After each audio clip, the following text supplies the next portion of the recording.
Hello and welcome to United Today. The Reds are preparing for the final 4 games of the season under the interim management of the club's most decorated player, Ryan Giggs. More former players have been having their say on the departure of David Moyes yesterday. Fellow Scot Arthur Alberston feels that the team's poor home form was key in the club's decision. The bottom line is David knows himself, he's been a manager for so long. If you don't get results out on that green grass in front of us, it's going to be a struggle, and unfortunately for him, following an icon like Sir Alex Ferguson was always going to be difficult, but it's just the manner. I think the supporters can put up with maybe not winning something, but it's the manner in which we've played, especially here at Old Trafford, that's probably cost him his job. A very interesting time now for Ryan Giggs.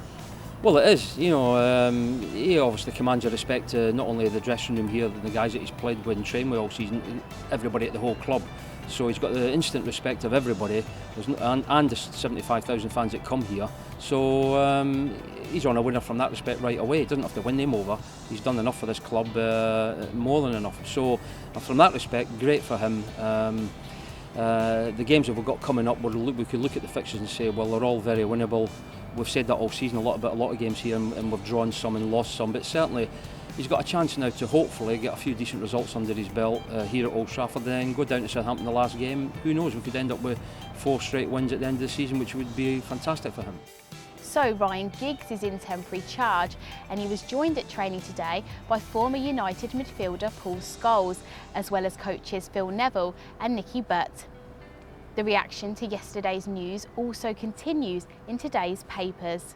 Both The Guardian and the Daily Star believe that Sir Alex Ferguson will have a say in who is chosen to take over the Old Trafford hot seat just 11 months after he recommended David Moyes for the job.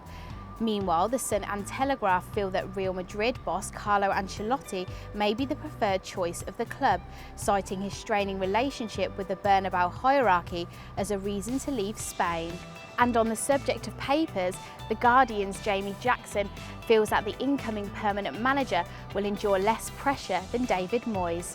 Whoever comes in now, I would say, will be looking to challenge, maybe win the title next season. It might not be possible, but that's what their mandate will be. Whether it's a Jurgen Klopp, who's my particular favourite as a sort of permanent successor, or maybe Louis van Gaal. Roberto Martinez is an interesting candidate. I mean, he's done very well at Everton, but would the United executive want to go down the same road as he did with Moyes, of employing a sort of unproven manager at the top? But yes, you're right, it is a lot easier now that it's the man after the man who follows Sir Alex Ferguson. That's all for now from me. Join us again tomorrow.